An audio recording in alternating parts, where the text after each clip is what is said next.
Morning! Ito ang saksi sa Double B! Alas 8:50, 10 minuto bago mag-alas 9 ng umaga. Sa mga nakakakilala po sa nanay ni Carlo Mateo, Oh, bakit? si Mama Susing Mateo, Ay. pinapaalam po namin sa inyo na si Mama Susing Mateo, Oh. butingin na po ito ni Carlo Mateo, Ano? ay 88 taon na po ngayong umaga. Ha? 88 Happy years birthday! old. Oh, double good luck kung tawagin dahil ang number 8, good luck yan sa mga Ocho. Chino. Oh. Oh, ha? Okay. At tapos sabi ni Mon Samson, Infinity. Ika-4 na pong araw, ika-4 na pong kaarawan ngayon ni Rex Kayanong. Oo, tiga saan yun? Si Rex Kayanong, happy birthday din po. Iba ang 40 days sa 40 years, ha? Oo, 4 na pong taon to. Kaya nga, buisit na batang to. Kaya nga, diniretso ko kagad, Arnold. Uy, belated happy birthday din kay Arnold Clavio at kay Paulo Villana, birthday niya ngayon. Thank you, thank you. Kahapon, Wing maapaw. Salvacion, salamat sa Wala bati. ako dito kahapon, Binabati pero rin kita. pagkatapos ng programa, balita ko, umaapaw ng pansit dito hanggang Show Boulevard, nakarating yung pansit. Oo nga, ewan ko ba kay Wilson? Ano meron? Ewan ko sa Kamuning Bakery. Ba't Yung si isa lang Igan? address Si ng Paulo, GMA, birthday ni Paulo Elsa. ngayon. Hoy! Binabati ka na naman ngayon. Siguro masarap yung pansit mo kahapon. Ay, masarap talaga. Tsaka yung dim sum mo kahapon. Ano yun, isang set na Tsaka sa nagpaparinig Kamuning. kami sa'yo ngayon. Yan, masarap Kaya lang, wag na. Baka umabot pa ng Show Boulevard yun. Baka bukas yun, hindi na Show Boulevard.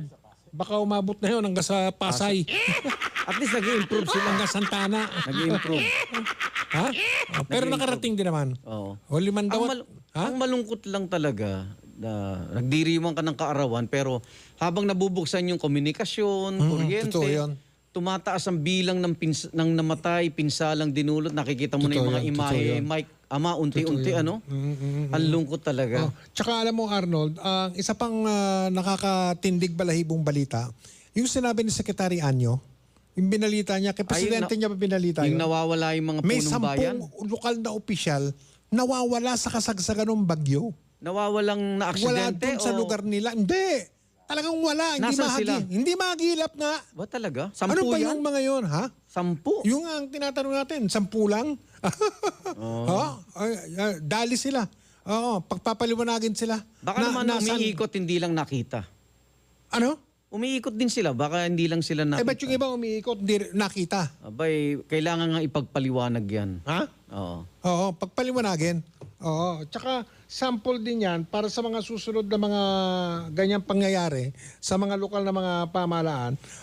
Kumakatok yata yung mga taga-Karamawan, parang ang bagal daw ng dating ng tulong dahil remote din yun eh. Oo.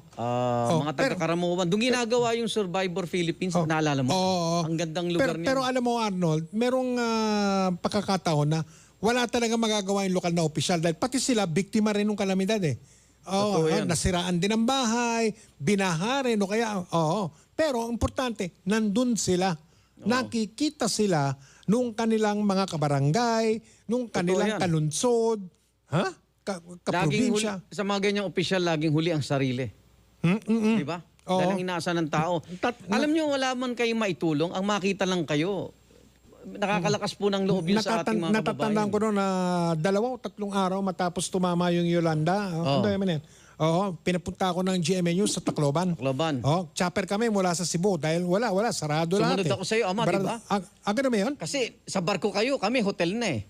Sa barko kami natulog. Wala, warak lahat eh. Kami naman sa hotel, tabi ng punerarya. Natatandaan ko noon, ang mga pulis pangilan-ngilan lang. Ha?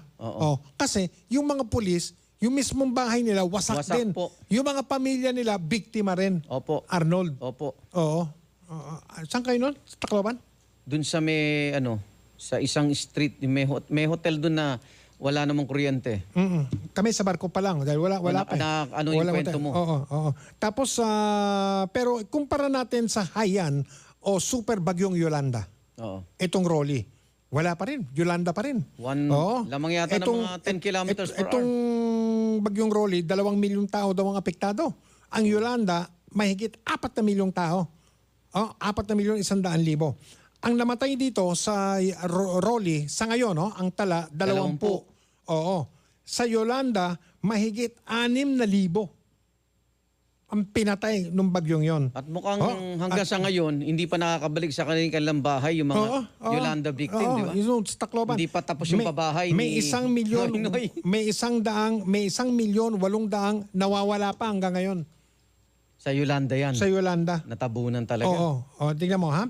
Doon sa Rolly, mga 20,000 magsasaka ang apektado. Okay. Oo. Sa Yolanda, sa kabuuan, 5.9, halos 6 na milyong mga empleyado at magsasaka ang apektado. Malaki pa rin pinsala ng Yolanda. Sa Yolanda, 5.8 bilyong dolyar ang halaga ng winasak ng Yolanda. So yung Yolanda pa rin, hindi sa nag-contest ito, paliksahan, yung Yolanda pa rin ang may pinakamarami. Oo, na biktima, Arnold. Kaya ang pinakamagandang gawin natin, nakakalimutan natin, dami ngayon, syempre, tuwing ganitong may kalamidad, maraming mga nananawagan ng mga kuwan na mga, tawag dito? Panalangin. Tulong. Kapuso Foundation. Tayo naman panawagan natin, bukod sa tulong, panalangin. Panalangin. Eto si Shoni. Huwag niyo sabihing mahina yan, pero hindi gumagalaw eh. Mukhang nagpapalakas, sabi ni Mantani, panalangin pa rin. Sabi pa namang Tani, habang hindi, stationary. Stationary. Ibig sabihin daw, habang hindi gumagalaw, lumalakas? hindi, ang ibig sabihin ni Mantani, pag hindi gumagalaw, wala raw hangin nagtutulak. Pero siyempre, nandun yung energy niya, nandun lang daw. At inaasahang bukas, baka magkaroon na siya ng hangin para dalhin siya kung saan direksyon. Ganon? Oo. Pero hindi kalakasan kung kumpara naman sa Rolly. Pero habang nasa dagat yan, 60 hanggang 80 kilometro bawat oras lang eh. Yes. Hindi naman kalakasan yun. Hindi makakapanira yun ng mga tanim tsaka ng mga infrastruktura at mga bahay, Arnold. Hindi mananabunot. Hindi